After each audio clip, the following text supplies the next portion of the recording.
in the sprawling metal canyons of New Kepler Station, where 1,000 alien species trade in credits and flesh, with a strong devour the weak without ceremony, and where human refugees are worth less than scrap metal.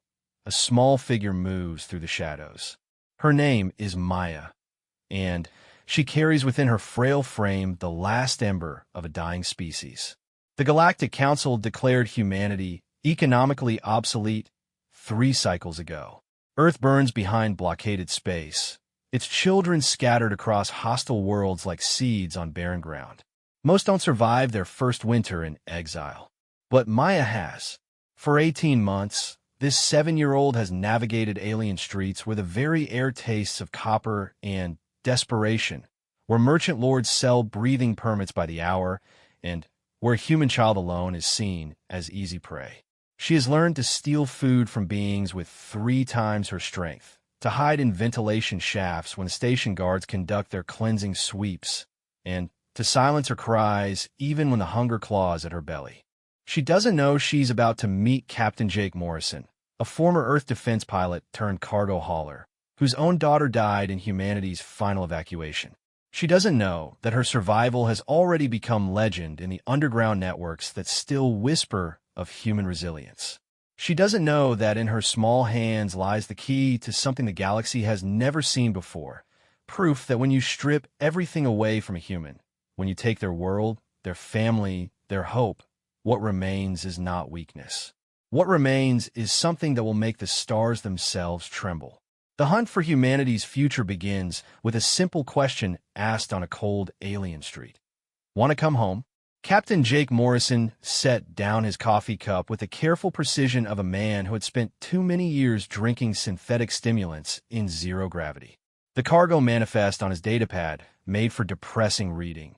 Medical supplies for the Centaurian colonies, industrial components for the mining operations in the asteroid belt, and a sealed container marked only as diplomatic materials for the Zephyrian embassy on Kepler Prime.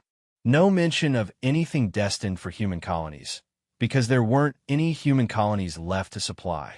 Jake rubbed his eyes and tried to focus on the mundane details of his current job. Load the cargo, file the navigation plans, pay the docking fees, and launch to the next destination in an endless cycle of freight hauling that had consumed the last 3 years of his life. It was honest work, and it paid well enough to keep his ship, the Iron Promise, running and supplied. But it wasn't the life he had planned for himself back when he wore the uniform of Earth Defense Command, back when he had a daughter to come home to. The cargo bay of New Kepler Station buzzed with its usual controlled chaos. Freight handlers guided anti-gravity loaders through carefully choreographed dances, moving tons of goods from one docking bay to another with practiced efficiency. The air was thick with exhaust and the electrical smell of power conduits working at full capacity. Jake had been coming to New Kepler for 2 years now, and the scene never changed much. Different faces, same routine. He was checking the seals on his cargo containers when he noticed the commotion near the Altarian food vendor. A freight worker was arguing with the vendor about a missing meal, while several other customers were checking their own orders. Jake had eaten at that particular cart dozens of times during his stops at the station. The owner, whose name Jake had never learned to pronounce properly, served decent food at reasonable prices and didn't ask questions about species or documentation status. Probably one of the dock rats, someone was saying. Places crawling with them these days. Jake frowned. Dock rats was station slang for the homeless population that lived in the maintenance areas and ventilation systems. Most stations had them, beings who had fallen through the cracks of galactic society for one reason or another. New Kepler's administration paid lip service to humanitarian concerns, but in practice they left the problem to security forces who dealt with it through periodic cleaning sweeps that were more like hunting expeditions. The conversation reminded Jake of something he had been trying not to think about. During his last few visits to New Kepler, he had heard rumors about human refugees hiding in the station's lower levels. Children, mostly separated from their families during the chaotic evacuations from Earth. The Galactic Council's official position was that all human civilians had been relocated to appropriate facilities, but Jake knew better than to trust official positions. He had seen the appropriate facilities during his final mission as an Earth defense pilot. Overcrowded transport ships with minimal life support, bound for labor camps and systems so remote they didn't appear on most navigation charts. The lucky ones had died during the journey. Jake finished his cargo inspection and sealed the manifest on his datapad. His departure window was still 6 hours away, which meant he had time to kill. Normally, he would have retreated to his ship, run diagnostics on the navigation systems, and reviewed his route to the next destination. It was easier than dealing with the crowds and the constant reminder of everything humanity had lost. But today, something made him linger in the cargo bay. Maybe it was the mention of dock rats, or maybe it was the fact that today marked exactly 3 years since the evacuation of Earth.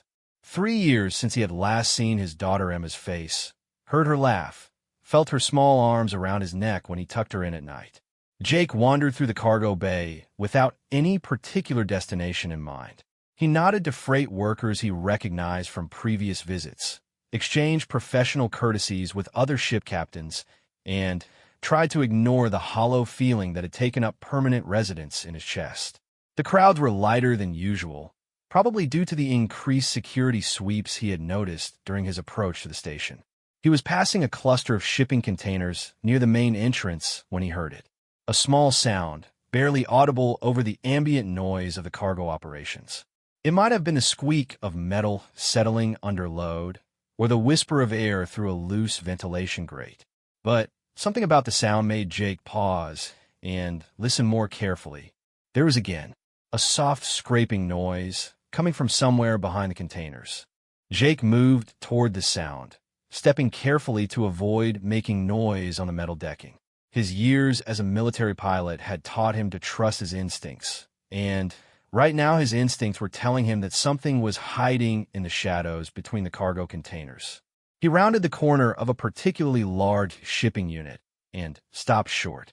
A small figure was crouched behind a stack of empty cargo pallets, partially hidden in the shadows cast by the overhead lighting. At first glance, Jake thought it might be a Centaurian child, since their body proportions were similar to humans. But as his eyes adjusted to the dim lighting, he realized he was looking at something that shouldn't exist on New Kepler Station. A human child. A little girl, no more than 7 or 8 years old, wearing clothes that had once been some kind of jumpsuit, but were now little more than rags held together by determination and improvisation. Her dark hair was matted and dirty, her face gaunt with hunger and exhaustion. She was holding an empty food bowl in her small hands, and her eyes were fixed on Jake with the kind of wariness that came from months of surviving alone in a hostile environment. For a moment, neither of them moved. Jake felt his breath catch in his throat as he stared at the child. She looked so much like Emma had at that age, with the same dark eyes and stubborn chin.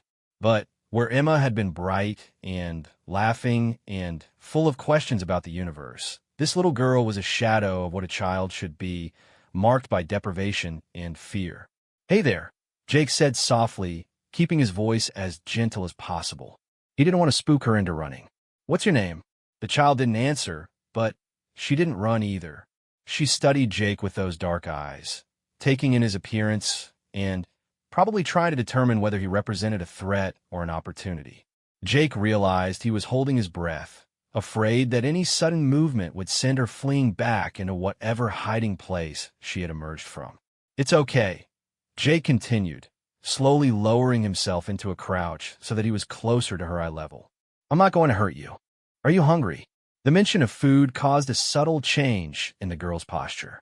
She didn't move toward him, but Jake could see the interest in her eyes, the way her grip tightened slightly on the empty bowl. When was the last time she had eaten a full meal? He wondered. When was the last time anyone had shown her kindness? "My name's Jake," he said. "I have a ship here in the cargo bay. There's food on my ship, real food, and clean water, and a place to rest that's safe and warm." The girl continued to stare at him without speaking. Jake wondered if she even spoke Galactic Standard, or if trauma had stolen her voice along with everything else she had lost. He tried to think of what else he could say, what words might bridge the gap between his world and hers. I had a daughter once, Jake said quietly. Her name was Emma. She was about your age. She used to hide behind furniture when she was scared, just like you're doing now. Something flickered in the child's eyes at the mention of his daughter. Jake felt a stab of pain in his chest as he remembered Emma's laugh. The way she used to run to greet him when he came home from missions. The way she had looked at him with complete trust and faith, believing that her father could protect her from anything the universe might throw at them. Emma's gone now, Jake continued. She died during the evacuation from Earth. But before she died, she made me promise something. She made me promise that if I ever found another little girl who was scared and alone, I would help her. I would take care of her. It was a lie, of course. Emma had died in a transport ship explosion before Jake could reach her, before they could have any final conversation. But it was the kind of lie that felt true, the kind of thing Emma would have said if she had lived long enough to understand what was happening to their world.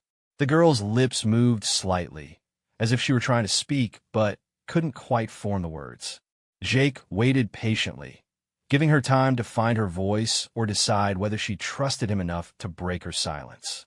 Maya, she whispered finally. The word was so soft that Jake almost didn't hear it over the background noise of the cargo bay.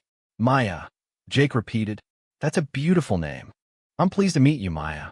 He could see her thinking, weighing her options with the kind of careful calculation that no child should have to master. She was evaluating him as a potential threat, trying to decide whether the risk of trusting a stranger was worth the possibility of food and shelter. It broke Jake's heart to see such wariness in someone so young. Are you from Earth? He asked gently. Maya nodded, the first definitive response she had given him. So am I, Jake said. I was born in a place called Colorado, in North America. Big mountains, tall trees, air that was clean and cold and smelled like pine needles. Where were you born? New Beijing, Maya whispered. Mama worked at the research station. Jake felt another stab of pain. New Beijing had been one of Earth's primary xenobiology centers, home to thousands of researchers and their families. Jake had seen the orbital bombardment footage from the final days of the war. Nothing had survived. Your mama was a scientist, Jake said. It wasn't a question. Maya nodded. She studied the aliens. The good ones before the bad ones came.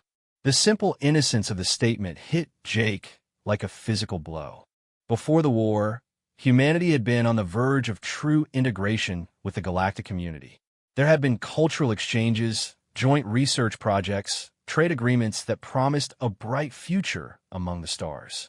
Maya's mother had probably been part of that dream, working to build bridges between species. Maya, Jake said carefully, how long have you been on the station? How long have you been alone? I don't know, Maya admitted. Long time, since before the cold season. Jake tried to calculate what that meant in station time. New Kepler followed a modified standard calendar that divided the year into warm and cold cycles based on its proximity to the local star system. If Maya had been alone since before the last cold season, that meant she had survived on her own for at least 8 or 9 months. Maybe longer. 8 or 9 months of hiding in ventilation shafts, stealing food, avoiding security patrols, and the dozens of species that might view a human child as nothing more than a curiosity or a commodity. 8 or 9 months of being completely alone in a universe that had decided her entire species was unwanted. Maya, Jake said, his voice thick with emotion, you don't have to be alone anymore. I have a ship, and I travel to lots of different places. Some of them are safe places, places where humans can live without hiding. Would you like to come with me? Maya's eyes widened slightly. You mean it? I mean it, Jake said. But I need you to understand something. Once you come with me, you're not just a passenger. You're family. I'll take care of you and protect you and make sure you never have to hide or go hungry again. But in return, you have to trust me. Even when things get scary, even when you don't understand what's happening, you have to trust that I'm doing what's best for you. Maya was quiet for a long moment, considering his offer. Jake could see her weighing the risks and benefits, trying to decide whether she dared to hope for something better than mere survival. Will you teach me things? She asked finally. Mama said education was the most important thing. that humans had to be smart to survive in space. Jake felt tears threatening at the corners of his eyes. Even after everything she had been through, Maya was still thinking about learning, still holding onto the values her mother had tried to instill in her. "I'll teach you everything I can," Jake promised. "Navigation, engineering, xenobiology like your mama studied. I'll teach you how to pilot a ship, how to read star charts, how to fix hyperspace engines. And when we find other humans, teachers who know more than I do, they'll teach you even more." "Other humans?" Maya's voice was barely a whisper. "Yes," Jake said firmly. "We're not the only survivors, Maya. There are humans scattered across the galaxy, some in hiding, some in exile, but they're out there. And someday, when we're strong enough, we're going to find each other. We're going to rebuild." Maya stood up slowly, still clutching the empty food bowl. She took a tentative step toward Jake, then another. When she was close enough to touch, she reached out with one small hand and placed it on his arm. "You're real," she said, as if she couldn't quite believe it. "I'm real," Jake confirmed. "And I'm not going anywhere without you." Maya looked up at him with those dark eyes that had seen far too much for someone her age. "Okay," she said simply. "I'll come home with you." Jake felt something break loose in his chest, a knot of grief and guilt that had been lodged there for 3 years. He wasn't getting Emma back. Nothing would ever fix that loss or fill that void. But maybe, just maybe, he could save this one child. Maybe he could give Maya the chance at life that had been stolen from his daughter. "Let's go get you some real food first," Jake said, standing up and offering Maya his hand. "And then we'll go to my ship and I'll show you your new room." Maya took his hand, her small fingers cold but surprisingly strong. "Will there be books?" she asked. "Mama always read to me before bed." Jake smiled for the first time in months. "There will be books," he promised. "All the books you can read." As they walked together through the cargo bay toward the food vendors, Jake began to understand that he wasn't just rescuing Maya from life on the streets. She was rescuing him from a different kind of death, the slow erosion of purpose and hope that had been consuming him since the fall of Earth. They were both survivors now, two humans against a galaxy that had decided they didn't belong. But together, Jake thought, they might be something more than just survivors. Together, they might be the beginning of humanity's second chance. The Iron Promise was larger than Maya had expected. From the outside, moored to docking Arm 7 of New Kepler Station, it looked like just another mid-sized cargo hauler. Scarred metal hull, sensor arrays that had seen better years, and thruster pods that bore the distinctive blue discoloration of long-term hyperspace usage. But as Jake led her through the airlock and into the ship's interior, Maya realized that appearances could be deceiving. The corridors were clean and well-maintained, with soft lighting that reminded her of the research station where she had lived with her mother.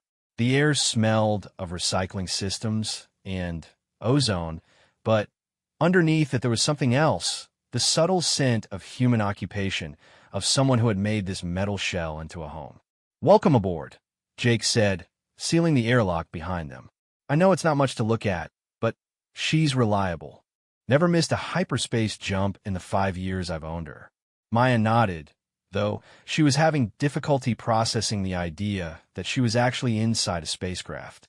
For the past 8 months, her world had consisted of ventilation shafts and maintenance corridors, stolen moments of safety between periods of desperate hiding.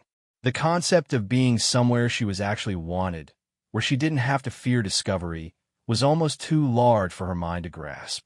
"Are you okay?" Jake asked, noticing her hesitation. "I know it's a lot to take in all at once. It's just—" Maya paused, searching for the right words. "I haven't been safe in a really long time." Jake's expression softened. "You're safe now. This ship has security systems that would make a Korathian battlecruiser jealous. And we're not going anywhere until you're ready." He led her through the ship's main corridor, pointing out different areas as they passed. The bridge was smaller than Maya had expected, dominated by pilot and co-pilot stations surrounded by banks of instruments and displays. The engineering section hummed with the quiet efficiency of well-maintained hyperspace drives and life support systems.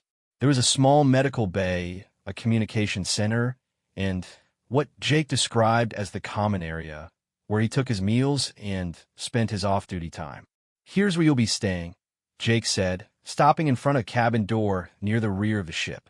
He pressed his palm to a scanner, and the door slid open to reveal a small but comfortable room with a bed, a desk, and what Maya recognized as a personal terminal. Maya stood in the doorway, staring at the space that Jake was offering her. The bed had clean sheets and a pillow that looked soft and inviting. The desk was the perfect size for someone her age, and the terminal would give her access to information, entertainment, and communication with the outside universe. It was more luxury than she had experienced since leaving Earth. "It was my daughter's room," Jake said quietly. "Emma used to travel with me sometimes, back when things were different. I haven't changed anything since." He didn't finish the sentence, but Maya understood. She stepped into the room and ran her hand along the edge of the desk, imagining another little girl sitting here, reading or playing games, or asking her father about the stars they were traveling toward. "Thank you," Maya said. The words seemed inadequate for what she was feeling, but they were all she had. "Why don't you get cleaned up and rest for a while?" Jake suggested. "The refresher is right across the hall. There are clothes in the storage compartment that might fit you, and I'll start preparing something to eat." Maya nodded, though the idea of being alone again, even in a safe place, made her stomach clench with anxiety. Jake seemed to sense her unease. "I'll be in the galley, just down the hall," he said. "If you need anything at all, just call out. I'll hear you." After Jake left, Maya explored her new room with careful thoroughness. She examined the bed, the desk, the storage compartments, and the small porthole that looked out into space. Everything was clean and well-maintained, but there were subtle signs of the previous occupant. Child-safe locks on the storage compartments, height adjustments on the desk chair, and a small handprint still visible on the porthole glass where someone had pressed their palm against it while looking at the stars. The storage compartment contained clothing that was obviously designed for a human child. Jumpsuits in various sizes, casual wear, even what looked like formal attire for special occasions. Maya selected a jumpsuit that seemed close to her size and headed for the refresher. The shower was a luxury she had almost forgotten existed. Hot water, real soap, privacy, and all the time she needed to get truly clean for the first time in months. Maya stood under the spray until her skin was pink and her fingers were wrinkled, washing away layers of grime and fear and desperation. When she finally stepped out and caught sight of herself in the mirror, she was surprised to see how young she looked without the coating of station grime and exhaustion. The jumpsuit fit reasonably well, though it was a little loose in places and a little short in others. Maya rolled up the sleeves and cuffs and decided it would do. She felt more human than she had since the early days on the refugee transport, back when there had still been hope that the evacuation was temporary. She found Jake in the galley, working at a cooking station that was far more sophisticated than she had expected. The room smelled of herbs and spices, and Maya's stomach cramped painfully as she realized how long it had been since she had eaten a proper meal. "Feeling better?" Jake asked without turning around. "Yes," Maya said. "The shower was nice. Emma used to spend hours in there," Jake said with a slight smile. "I used to joke that she was going to use up our water recycling capacity." Maya sat at the small table and watched Jake work. He was preparing what looked like some kind of stew with chunks of protein and vegetables simmering in a fragrant sauce. It was similar to what she had stolen from the cargo bay food vendor, but somehow it smelled even better. "Where did you learn to cook?" Maya asked. "Trial and error, mostly," Jake admitted. "When you're traveling alone for months at a time, you either learn to make decent food or you go crazy eating ration packs." He ladled 2 bowls of the stew and set one in front of Maya. She ate slowly, forcing herself to savor each bite rather than wolfing it down like she had grown accustomed to doing. The protein was tender, the vegetables were perfectly cooked, and the sauce had a complexity of flavors that reminded her of the meals her mother used to prepare back on Earth. "This is really good," Maya said. "Thank you," Jake said. "Emma helped me develop the recipe." She was always experimenting with different spice combinations. They ate in comfortable silence for a while. Maya found herself studying Jake's face, trying to reconcile the kind man sitting across from her with the stories she had heard about humans during her time on New Kepler. According to most galactic citizens, humans were aggressive, unpredictable, and inherently violent. But Jake seemed gentle and patient, more like the researchers and academics she remembered from her mother's laboratory. "Jake," Maya said finally, "what happened to Emma?" Jake's spoon paused halfway to his mouth. For a moment, Maya thought he wasn't going to answer. Then he set down the spoon and looked directly at her. "She died during the evacuation from Earth," he said. "I was flying escort missions for the refugee transports, try to keep them safe from the Zephyrian attack squadrons. Emma was on one of the transports with her mother, my ex-wife. Their ship took a direct hit from a plasma torpedo."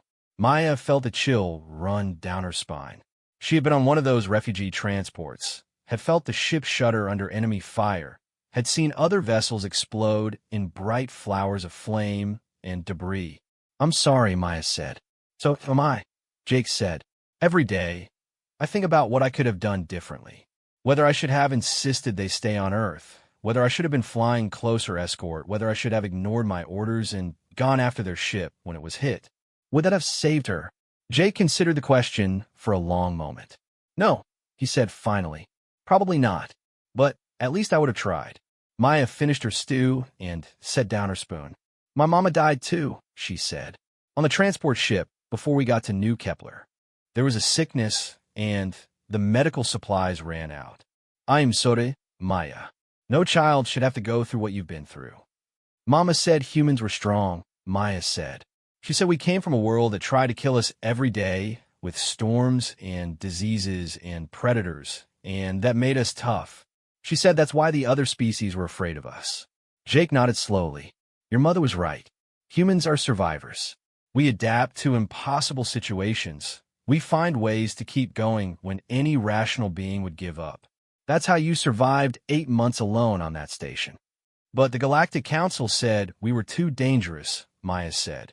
"They said we couldn't be trusted to live with other species." "The Galactic Council was afraid," Jake said. "They saw how quickly humans were integrating into galactic society, how fast we were learning their technologies and customs. They were worried that we would challenge their authority, upset the established order. So they convinced themselves that we were a threat that needed to be eliminated." Maya thought about this for a moment. Are we going to fight back? The question hung in the air between them. Jake studied Maya's face, seeing not just curiosity, but a kind of fierce determination that reminded him powerfully of Emma.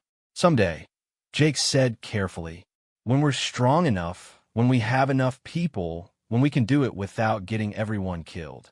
But right now, the most important thing is survival. We need to find other humans, bring them together, build something that can't be destroyed by a single military campaign." "Is that what we're going to do?" Maya asked. "Find other humans?" "Yes," Jake said. "I've been tracking rumors and reports for the past year, following leads about human survivors in different parts of the galaxy. Most of them turn out to be false, but some don't. There are people out there, Maya. People like us, try to rebuild their lives after losing everything." Maya felt something stir in her chest, a feeling she had almost forgotten existed. Hope. Not just the desperate hope of surviving another day, but something larger and more sustainable. The hope of belonging somewhere, of being part of something bigger than just her own survival. "How many of us are left?" she asked. "I don't know," Jake admitted. "The official estimates from the Galactic Council are probably lies. They claim that all human refugees have been relocated to appropriate facilities, but I've seen those facilities. Most people don't survive them for more than a few months. My best guess is that there are maybe 50,000 humans left in the entire galaxy, scattered across hundreds of different worlds and stations. 50,000 out of the billions who had lived on Earth." The number was so small that Maya had trouble comprehending it. Her entire species reduced to less than the population of a single city. "But 50,000 is enough," Jake continued. "It's enough to rebuild, if we're smart about it. If we find each other and work together and remember what it means to be human. What does it mean to be human? Maya asked. Jake smiled. Your mother would have been better at answering that question than I am. But I think it means refusing to give up, even when giving up would be easier. It means taking care of each other, especially the ones who can't take care of themselves. It means looking at the impossible and deciding to try anyway. Maya nodded, though she wasn't sure she fully understood. Will you teach me how to find them? The other humans? Yes, Jake said.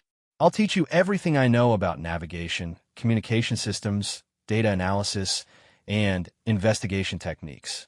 By the time we're done, you'll be better at finding hidden humans than I am. And then, we'll go get them? Then, we'll go get them, Jake confirmed. All of them. Every human who's still alive out there, hiding in maintenance shafts, or working in labor camps, or trying to blend in with alien populations. We'll find them, and we'll give them a choice. Stay where they are, or come with us to help build something new. Maya felt the last of her reservations crumble. This man, this stranger who had found her hiding behind cargo containers, was offering her not just safety and food, but purpose. A reason to be more than just a survivor. When do we start? She asked. Jake laughed, and the sound was warm and genuine. We start tomorrow. Tonight, you need a rest. Real sleep in a real bed, without worrying about security patrols or other scavengers. When you wake up, we'll begin your education. Maya stood up from the table, feeling more tired than she had realized. The combination of food, safety, and emotional processing had drained her reserves of energy. But it was a good kind of tired, the exhaustion that came from hope rather than despair. Jake, she said as she headed toward her room. Thank you for everything. Thank you too, Maya, Jake said. I didn't realize how much I needed to not be alone anymore. Maya smiled and headed down the corridor toward her new room. As she settled into the bed, pulling the clean sheets up to her chin, she looked out through the small porthole at the stars beyond New Kepler Station. They looked different now, less like cold points of light in an hostile universe, and more like destinations waiting to be explored. Somewhere out there, other humans were looking up at these same stars. Other survivors, other children who had lost their families, other adults who had lost their worlds. But they weren't alone anymore because Maya and Jake were coming to find them. Maya closed her eyes and fell asleep to the gentle hum of the Iron Promise's life support systems, dreaming for the first time in months about something other than mere survival. 3 months into their journey together, Maya had transformed from a frightened street child into something Jake had never expected. A natural investigator with an intuitive grasp of human psychology and alien behavior patterns.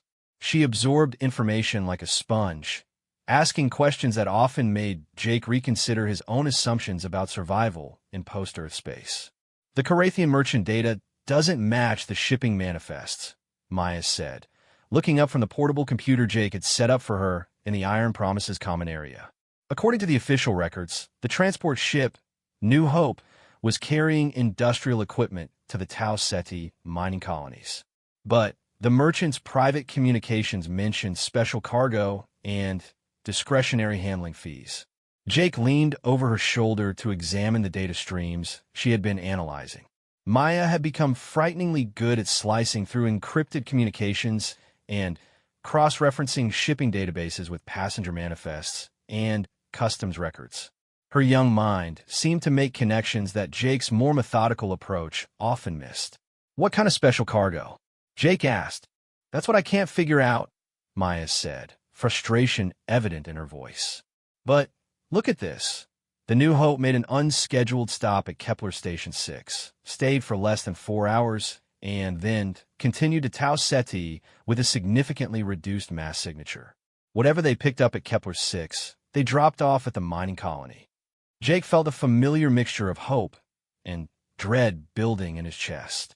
Over the past 3 months, he and Maya had investigated 17 different leads about possible human survivors. 14 had turned out to be false alarms, confused refugee reports, mistaken identity cases, or deliberate misinformation planted by alien authorities trying to flush out human sympathizers.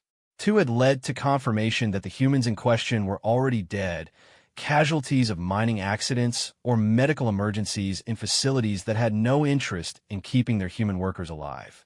But one lead had paid off. They had found a group of 12 human refugees hiding in the asteroid processing station at Vega 7, including 3 children who had been separated from their families during the evacuation. The reunion had been emotional and chaotic, with tears and hugging and desperate questions about other family members who might still be alive somewhere in the galaxy.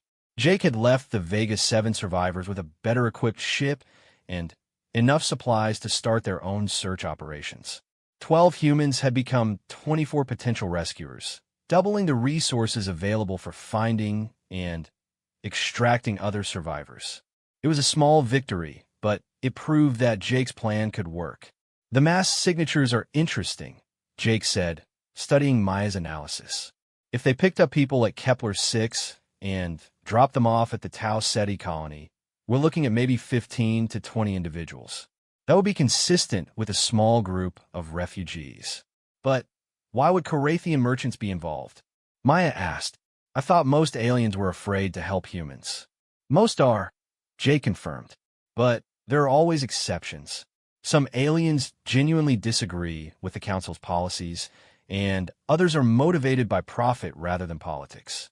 Human refugees make cheap labor, especially if they're desperate and have no legal protections." Maya's expression darkened. "So they might be in trouble. They might be," Jake agreed. "Or they might have found a decent situation with employers who treat them fairly. The only way to know for sure is to go look." Maya was already calling up star charts on her computer, plotting courses, and calculating hyperspace jump coordinates.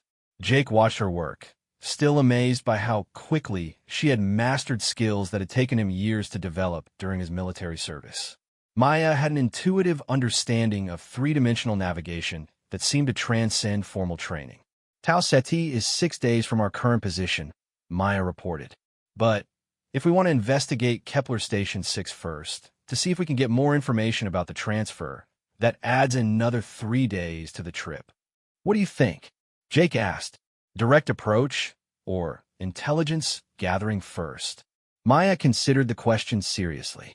Jake had learned to value her opinion on tactical matters, partly because her perspective was unclouded by military doctrine, and partly because she had spent 8 months surviving in situations where conventional tactics would have gotten her killed. "Intelligence gathering," Maya said finally. "If these humans are in a labor camp or some other dangerous situation, we need to know what we're walking into before we try to extract them. And if they're safe and happy where they are, we need to respect their choice." Jake nodded. Maya had developed a strong ethical framework around their rescue operations, insisting that they never coerce humans into joining their mission unless they were in immediate danger. Some survivors prefer to maintain their current situations rather than risk the uncertainties of life aboard a single ship searching the galaxy for other refugees. "Kepler Station 6 it is," Jake said, "but this one might be more dangerous than our previous investigations. Kepler-6 is a major shipping hub with heavy security and a lot of species that aren't particularly friendly to humans." "I can handle it," Maya said with the quiet confidence she had developed over their months together. "I know you can," Jake said, "but I want you to promise me something. If things go wrong, if we run into trouble we can't handle, your job is to get back to the ship and get away. Don't worry about me. Don't try to mount a rescue. Just survive and continue the mission." Maya's jaw set in the stubborn expression that reminded Jake so much of Emma. "I'm not leaving you behind." "Maya, listen to me," Jake said seriously. "You're the future of this mission. You're smarter than I am, you learn faster than I do, and you understand things about survival that I never will. If something happens to me, you're the one who needs to carry on. You're the one who needs to find the other survivors and help them build something new. We're a team," Maya said firmly. "We don't leave each other behind." Jake smiled despite his concern. Maya's loyalty was absolute, which was both inspiring and terrifying. She would risk her life to save his without hesitation, just as he would risk his to save hers. It was a strength that made them more effective as a team, but it was also a vulnerability that their enemies could exploit. All right, Jake said. We're a team. But promise me you'll be careful. I promise, Maya said. Now, let's go find some humans. The hyperspace jump to Kepler Station 6 took 3 days, during which Maya continued her analysis of shipping records and communication intercepts. By the time they emerged from hyperspace in the Kepler system, she had constructed a detailed profile of the station's operations and identified several potential sources of information about the mysterious cargo transfer. Kepler Station 6 was larger than New Kepler, a massive orbital facility that served as a distribution hub for shipping routes throughout the sector. Hundreds of ships were docked at its various levels, from small personal transports to massive bulk carriers that could haul entire mining installations between star systems. The station's exterior bristled with communications arrays, defensive weapons, and the distinctive hexagonal docking bays that allowed multiple ships to load and unload simultaneously. Impressive, Maya said, studying the station through the Iron Promises viewport. How many people live here? About 500,000 permanent residents, Jake said, plus maybe another 100,000 transients at any given time. It's like a small city that happens to be floating in space. That's a lot of people to hide among, Maya observed. It's also a lot of people who might notice us asking questions, Jake pointed out. We'll need to be subtle about our investigation. They docked at one of the mid-level commercial bays, paying the standard fees and filing the routine paperwork that identified the Iron Promise as an independent freight hauler making a fuel and supply stop. Jake had long ago established a legitimate cover identity as a cargo pilot, complete with shipping contracts and client references that would stand up to casual inspection. Maya had her own cover identity now, as Jake's apprentice navigator and systems technician. The story was that she was an orphaned human who had been informally adopted by a ship captain, which was close enough to the truth that they could maintain it under questioning. Maya's rapid mastery of technical skills made the cover story believable, and her small size allowed her to access areas of the station that would be difficult for Jake to reach. Remember the plan, Jake said as they prepared to leave their ship. We're here to resupply and maybe pick up some cargo contracts. You're my apprentice, learning the trade. We're not specifically looking for information about human refugees.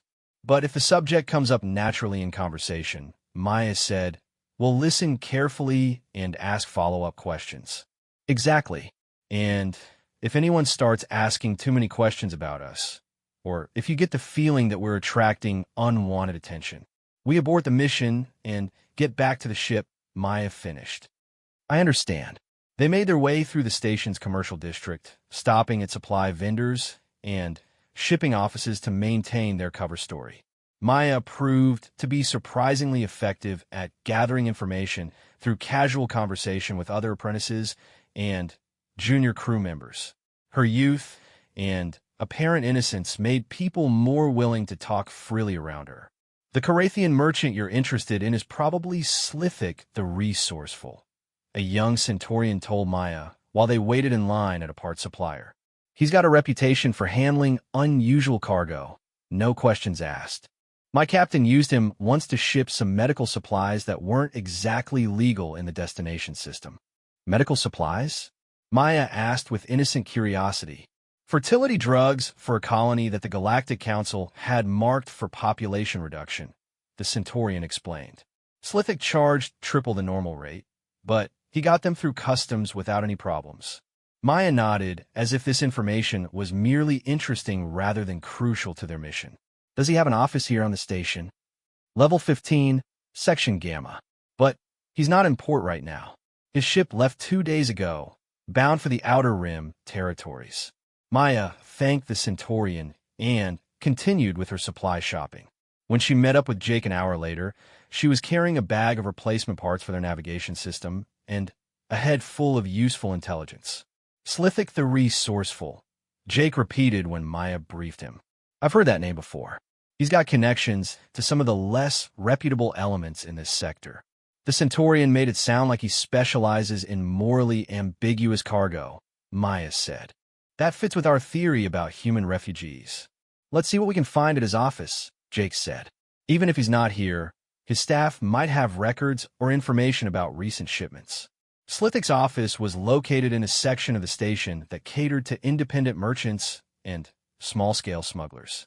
The corridors were dimmer here, the air thick with exotic scents, and the sound of a dozen different languages being spoken simultaneously. Jake kept Maya close as they navigated through the crowd, aware that this part of the station operated by different rules than the commercial district. The office itself was surprisingly professional, clean, well-organized, with a reception area staffed by a competent-looking Altarian clerk. The walls were decorated with holographic displays showing successful cargo deliveries to exotic destinations throughout the galaxy. "How may I help you?" the clerk asked in perfect galactic standard. "We're looking for shipping options to the Outer Rim," Jake said.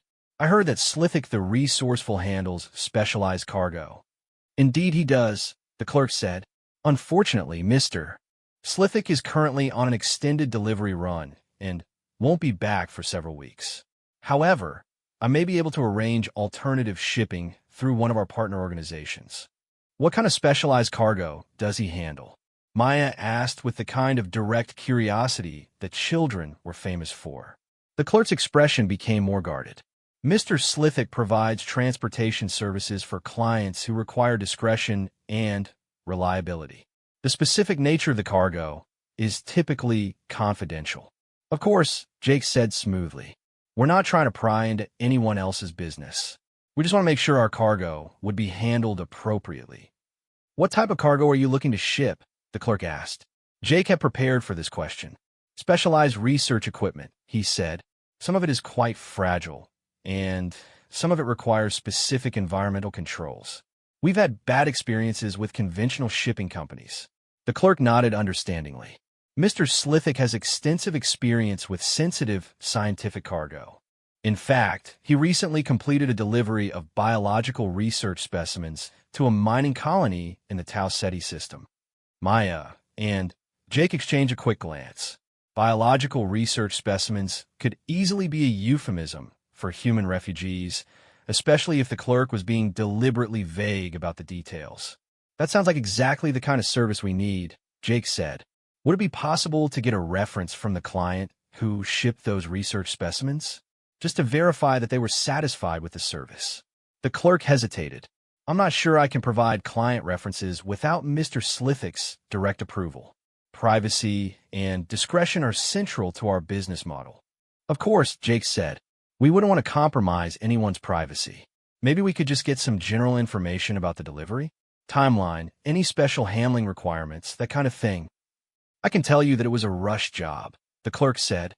"The client needed the specimens delivered within a very tight time frame, and they were willing to pay premium rates for expedited service. The cargo required life support during transit, which added to the complexity and cost." Life support. That was as close to confirmation as they were likely to get without arousing suspicion. Jake nodded, as if this information was exactly what he had expected to hear. "That's the kind of service reliability we're looking for," he said. "When Mr. Slithic returns, we'd definitely like to discuss a potential contract." "I'll make a note in his schedule," the clerk said. "How can he reach you when he's back in port?" Jake provided his legitimate contact information for the Iron Promise, along with a brief description of their current shipping route. The clerk entered the information into his database with professional efficiency. "Is there anything else I can help you with today?" the clerk asked. "Just one more thing," Maya said. "My mentor here is teaching me about different types of cargo and shipping requirements. Could you tell me more about what makes biological specimens so challenging to transport?" The clerk smiled at Maya's apparent eagerness to learn. "Well, the main challenge is maintaining proper environmental controls throughout the journey. Temperature, atmosphere, humidity, sometimes even gravity levels have to be precisely managed. And, of course, living specimens have basic needs that have to be met. Nutrition, waste management, sometimes even psychological comfort if they're intelligent species." "Psychological comfort?" Maya asked innocently. "Some intelligent species suffer from stress during transport," the clerk explained. "Confined spaces, unfamiliar environments, separation from their normal social groups. It can cause serious health problems if not properly managed." Mr. Slithick has developed specialized protocols for keeping intelligent cargo healthy and stable during long journeys. Jake felt a chill run down his spine. The clerk was describing exactly the kind of protocols you would need for transporting human refugees, especially children who had been traumatized by the destruction of their homeworld. That's fascinating, Maya said. Thank you for taking the time to explain it to me. My pleasure, the clerk said. Education is always important, especially for young people entering the shipping industry. Jake and Maya left the office and made their way back toward the main commercial district. They walked in silence for several minutes, both processing what they had learned and what it implied about the fate of the humans they were trying to track. They're alive, Maya said finally. The biological specimens. They have to be human refugees. Probably, Jake agreed. But the question is whether they're being treated as cargo or as people. There's a big difference between evacuating refugees to safety and selling them to mining companies as indentured workers. Only one way to find out, Maya said. Jake nodded grimly. Tau Ceti, here we come. The Tau Ceti mining colony existed in a state of perpetual twilight, orbiting close enough to its parent star to make the days unbearably hot while the nights dropped to temperatures that could freeze exposed flesh in minutes. From orbit, Maya could see the massive strip mines that scarred the planet's surface like infected wounds, and the industrial complexes that processed raw or into the refined materials that fed the galaxy's endless hunger for resources. Cheerful place, Maya observed, studying the planet through the Iron Promises sensors. Most mining colonies are, Jake said grimly. They're built for efficiency, not comfort. Workers are expected to do their jobs and not complain about the conditions. The Orbital Approach Control System assigned them a landing pad at the main supply depot, a sprawling facility that served the colony's dozen major mining operations. Jake filed the standard paperwork identifying them as independent freight haulers looking for cargo contracts, while Maya monitored communications traffic for any mention of the human refugees they hoped to find. Lots of chatter about labor shortages, Maya reported. Apparently, there was some kind of accident at Mining Station 7 last month. 17 workers killed, another 30 injured. What kind of accident? Jake asked. Structural collapse in one of the deep shafts, Maya said, reading from the intercepted communications. But there's something weird about the reports. The official casualty list doesn't match the personnel records I'm seeing in the colony's database. Jake frowned. Maya had become extraordinarily good at cross-referencing different data sources to identify inconsistencies and cover-ups. If she was detecting anomalies in the casualty reports, there was probably something worth investigating. What kind of discrepancies? The official report lists 17 fatalities, all of them Carathian or Zephyrian workers, Maya said. But the personnel database shows that Mining Station 7 employed 43 sentient beings last month, including at least 20 humans. None of the humans are mentioned in the casualty report. Jake felt his stomach clench. There were several possible explanations for the discrepancy, and none of them were good. Either the human workers had been evacuated before the accident, which seemed unlikely given that they weren't mentioned in any of the evacuation reports, or they had been killed in the collapse but were being omitted from the official records for some reason, or the accident hadn't been an accident at all. Can you get access to the personnel files for the human workers? Jake asked. Maya's fingers flew across her keyboard, slicing through security protocols with the kind of casual expertise that would have impressed military intelligence officers. Got them, she said after a few minutes. 20 humans, ages ranging from 15 to 47. They were all listed as temporary contractors with no legal protections or union representation. Jake studied the files over Maya's shoulder. The humans had been working in the deepest and most dangerous parts of the mine, in conditions that would have been illegal for workers of species that had legal protections. Their contracts were structured as indentured servitude agreements, with terms that effectively made them property of the mining company. This is what Slithick was transporting, Jake said quietly. Not refugees seeking safety. Slaves being sold to mining companies. Maya's face was grim as she continued reading through the files. According to the medical records, 5 of them were children under the age of 16. The youngest was 12 years old. Jake felt rage building in his chest, the kind of cold fury that he had learned to control during his military service, but never entirely suppress. Someone was taking human survivors, people who had already lost everything when Earth was destroyed, and selling them into conditions that amounted to a death sentence. Are any of them still alive? Jake asked. I'm not sure, Maya said. The accident happened 3 weeks ago, but I'm not seeing any death certificates or disposal records for the human workers. It's possible they were relocated to other mining stations. Or it's possible the accident was staged to cover up something else, Jake said. Either way, we need to find out what happened to them. Maya pulled up a map of the colony's surface installations. Mining Station 7 is about 200 kilometers from the main depot. If we rent a surface transport, we could be there in 4 hours. What's our cover story? Jake asked. Maya had been thinking about this question during their approach to the planet. Independent safety inspectors, she said. We're working on a report about mining accidents for an insurance company. We need to examine the accident site and interview any survivors. It was a good cover story, plausible enough to get them access to the site while providing a legitimate reason to ask questions about the human workers. Jake nodded his approval and began preparing for their surface expedition. They rented a heavy-duty surface transport from the depot, along with environmental suits rated for the colony's extreme temperature variations. The vehicle was designed for rough terrain and long-distance travel, with enough life support capacity to keep them alive if they encountered problems in the wasteland between mining stations. The journey to Mining Station 7 took them across a landscape that looked like something from humanity's worst nightmares about industrial pollution. The sky was the color of rust, stained by particulates from the mining operations and the chemical processing plants. The ground was scarred by massive strip mines and pockmarked with the distinctive craters left by seismic mining charges. No wonder they used slave labor, Maya said, looking out at the devastation through the transport's reinforced windows. Who would choose to work in a place like this? People who don't have any other choice, Jake said. People who are desperate enough to accept any conditions that offer survival. Mining Station 7 had been abandoned since the accident, its buildings and equipment left to gather the red dust that seemed to coat everything on the planet's surface. Jake parked their transport near the main administrative building and activated the security systems that would prevent unauthorized access while they were exploring the site.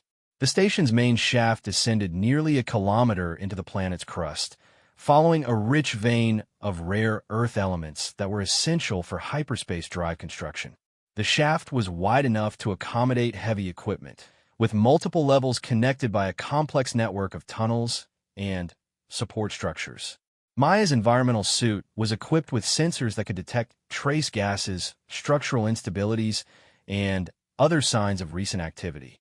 As they descended into the mine, she monitored the readings carefully, looking for evidence of what had really happened 3 weeks ago.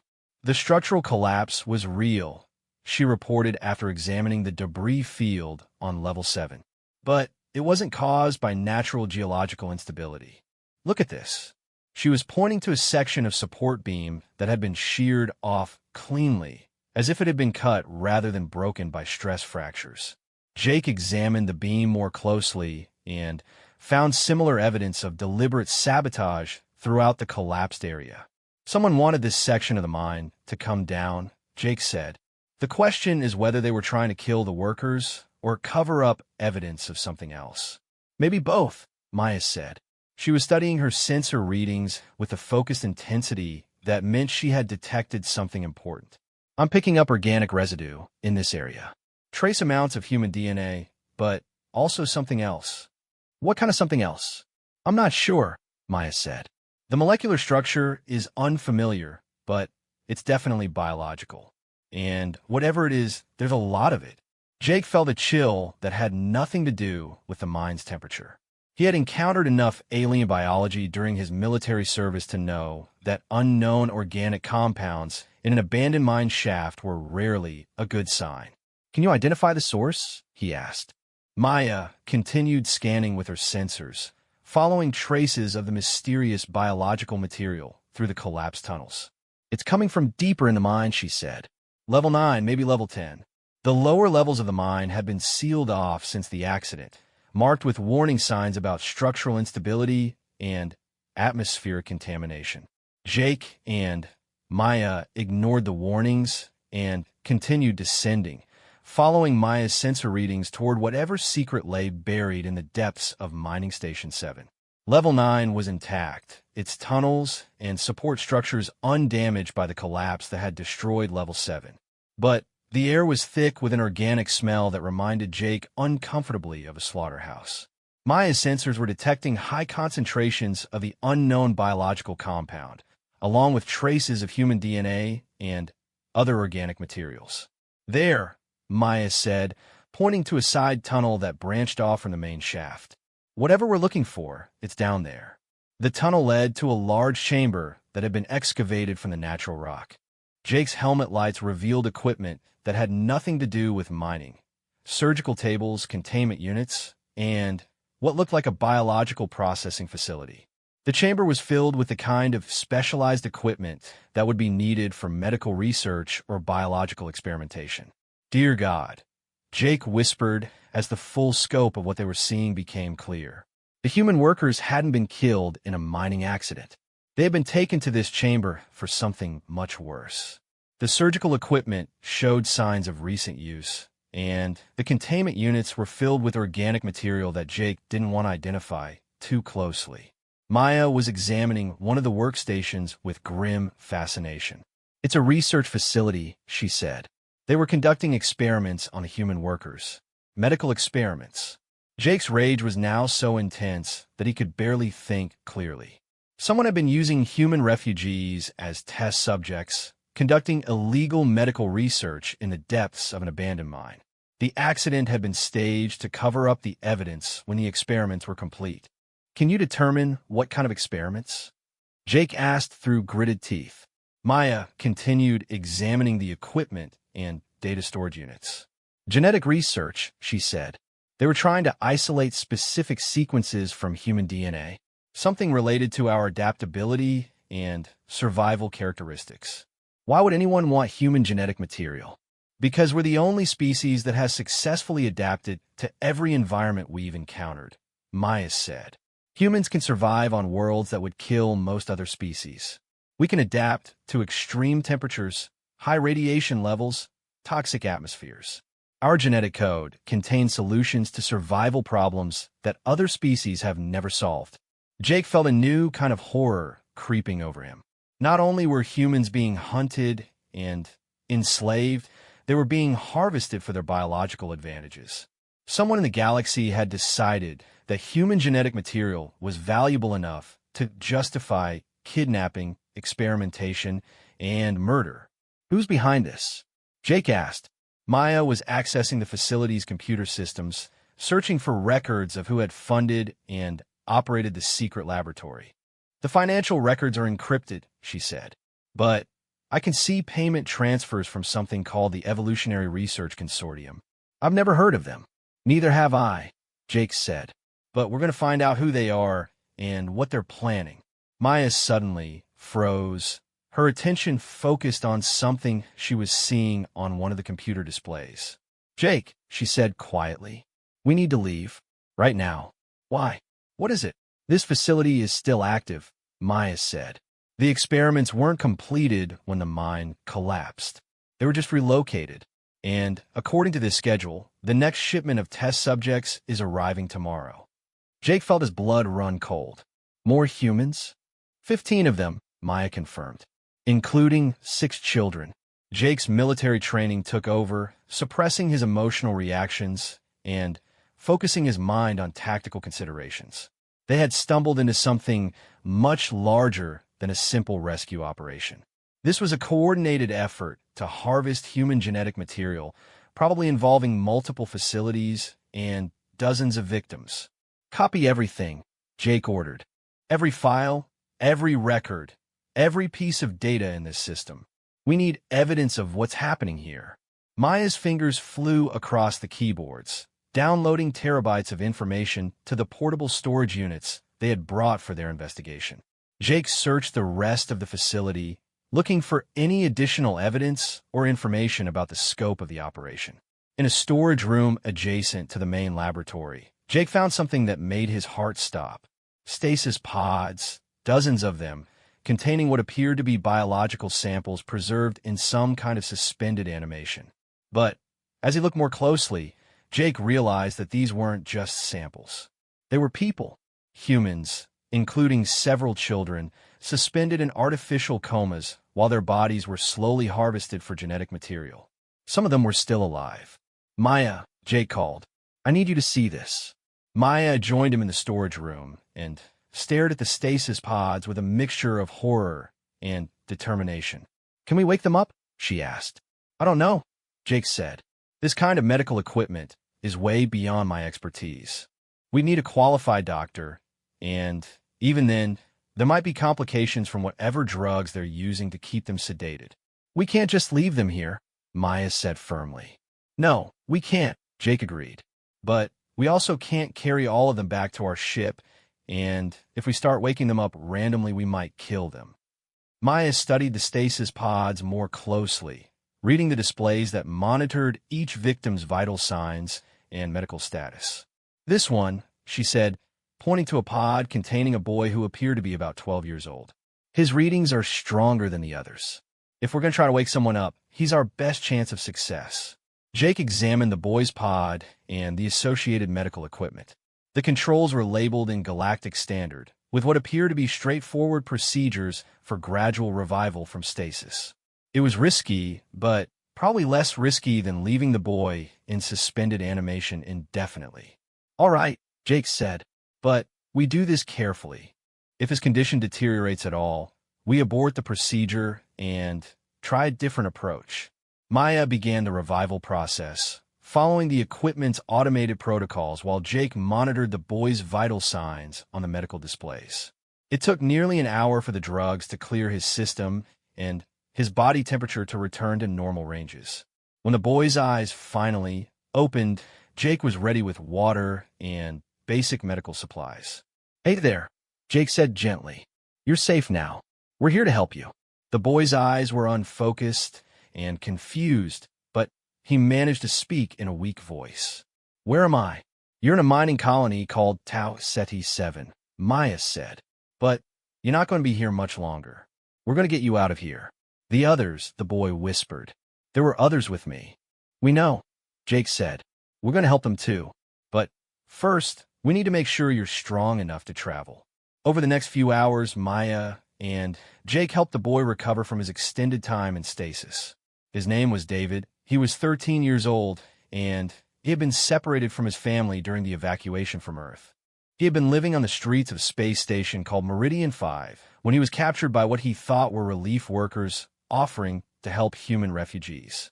"They said they were taking us to a safe place," David said. "A colony where humans could live without hiding. But when we got there, they put us in those machines, and we went to sleep." "How long ago was that?" Jake asked. "I don't know," David said. "It feels like yesterday, but also like it's been forever." According to the medical records Maya had accessed, David had been in stasis for 8 months. 8 months of having his genetic material slowly harvested while his body remained in artificial suspension. Jake felt sick thinking about what the boy had been through and furious about the people responsible for doing it to him. "David," Maya said, "we're going to get you out of here, but we need your help. Do you remember anything about the people who captured you? What they looked like? How many there were when they took you first?" David thought for a moment. His young face creased with concentration. "There were 3 of them," he said. 2 Carathians and a human. The human did most of the talking. She said her name was Dr. Reeves. Jake and Maya exchanged glances. A human collaborator working with alien captors to harvest other humans for genetic research. It was a betrayal that went beyond anything Jake had imagined possible. "Dr. Reeves," Jake said. "Can you remember what she looked like?" "Tall," David said. "Blonde hair, blue eyes. She wore a white coat like a doctor, and she had a scar on her left hand from some kind of accident."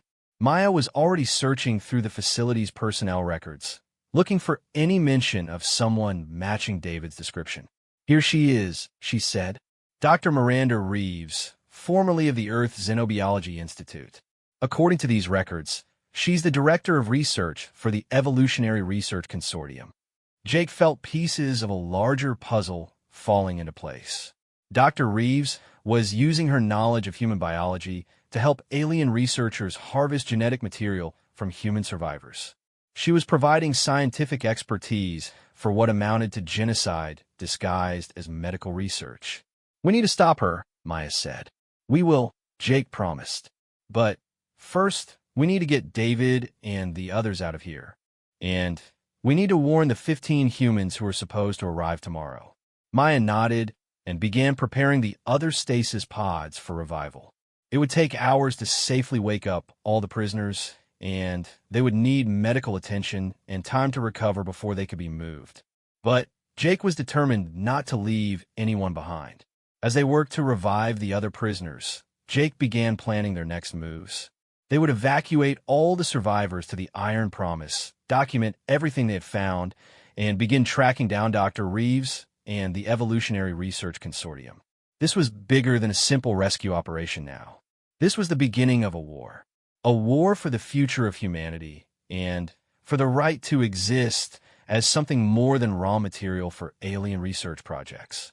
By the time they had revived all the prisoners and loaded them onto their transport, Jake and Maya had gathered enough evidence to expose the entire conspiracy. They had proof of illegal experimentation, slavery, and murder. They had financial records showing who was funding the research and where the harvested genetic material was being shipped. Most importantly, they had 17 human survivors who could testify about what had been done to them. "What happens now?" David asked as the Iron Promise lifted off from Tau Ceti 7, carrying its precious cargo of rescued humans toward whatever sanctuary Jake could find for them. "Now we fight back," Maya said simply. "We find the other humans who are still out there, we expose the people responsible for this, and we make sure it never happens again." Jake smiled as he watched Maya talking with the other survivors, helping them process what had happened and beginning to plan for their futures. She was no longer the frightened child he had found hiding behind cargo containers on New Kepler Station. She was becoming something new, something the galaxy had never seen before. She was becoming the leader that humanity needed.